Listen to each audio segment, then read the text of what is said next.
Ang dami natin ngayon sa Quiapo. Mula dito sa iba pa hanggang dyan sa upper box. Hello! Baka wala kayong ticket dito. Magkano ticket dyan? Walang bayad doon. Siyempre wala naman talagang bayaran dito. Pero mga batang Quiapo, mahal na mahal po namin kayo. Nagpapasalamat pa po kami ngayon pa lang. Sa dami po ng tao ngayon na nandito. Feeling na po ng Your Miss Choice. May nanalo na sa ikatlong distrito ng Maynila. Tama po ba? Alam ko rin naman din po, sa tagal ng panahon, matagal na po tayo magkakasama. Kilala nyo na po ang mga zarkal sa ikatlong distrito ng Maynila. Ilang laban na po ang sinamahan nyo po kami dito po sa ikatlong distrito. At kahit ako rin po nung panahon na sa laban ko na rin nung nakarang leksyon, hindi nyo rin po iniwan ng mga zarkal. At walang naging talo po ang mga zarkal dito po sa ikatlong distrito ng Maynila.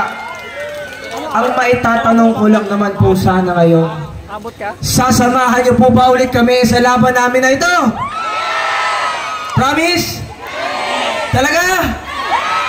Okay, I love you.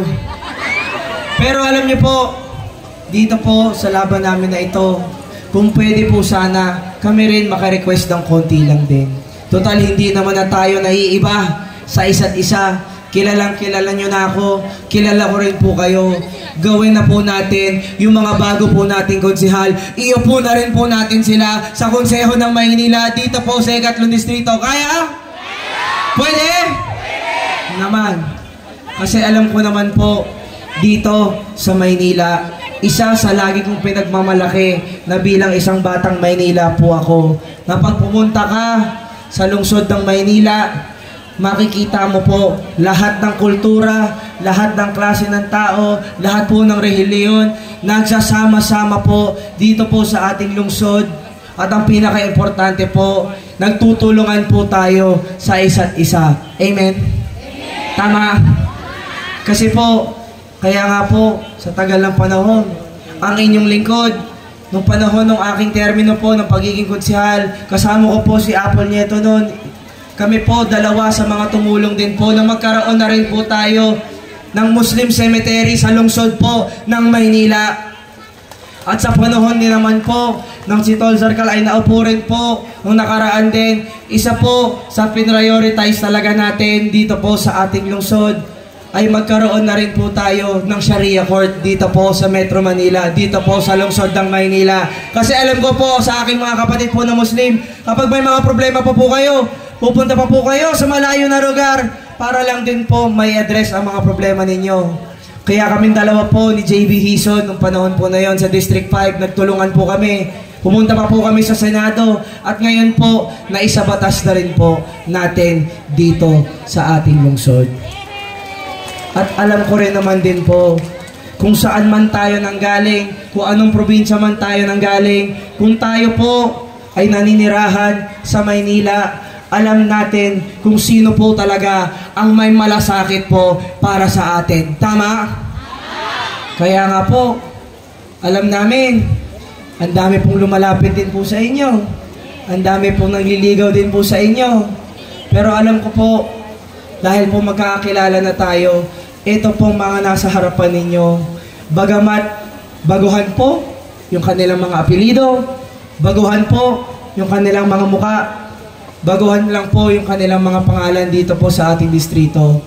Pero sila naman po ay may mga napatunayan sa kanilang mga pinanggalingan. May it be sa pang sports, sa barangayan, sa pang nasyonal na gobyerno o pang negosyo. Sila naman po, kung mabigyan natin ng pagkakataon na sila naman ay maupo sa konseho ng Maynila, siguraduhin nyo po na nandito rin naman po si Tol Zarkal, gagabayan po natin. Kasi kung sa tingin ko naman po, kung hanggang ngayon pinagkakatiwalaan nyo pa rin po ako, pinagkakatiwalaan nyo po ang aming nagawa namin, sisiguraduhin din po namin na itong mga tao na nasa harapan po ninyo ay hindi po kayo bibigawin sa kanilang pagseserbisyo sa bawat isa sa inyo. Kaya nga, iilang araw na lang po natitira. 17 days. Ang konti na lang po nun. Konting kembot na lang po yung, konting kending, konting ebat adan na lang po tayo dyan.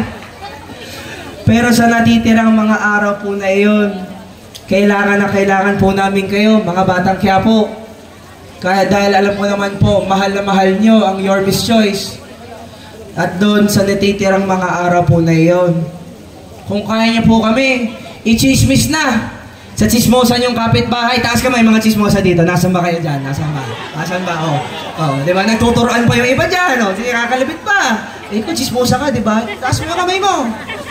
I-chismis nyo na po kami na Your Miss Choice na po kayo. Na ang dadalhin nyo po sa Mayo 12 ang Your Miss Choice.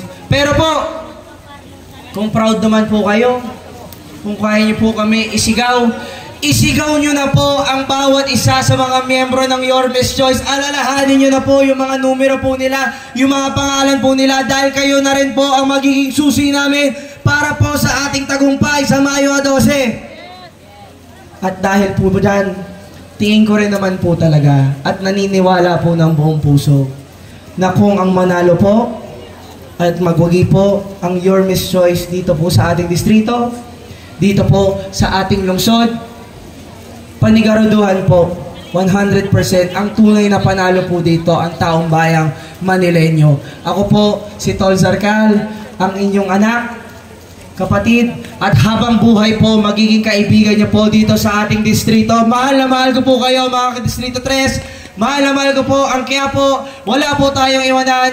At sana po, mag-iingat po kayo. At Manila, God first. Maraming salamat po.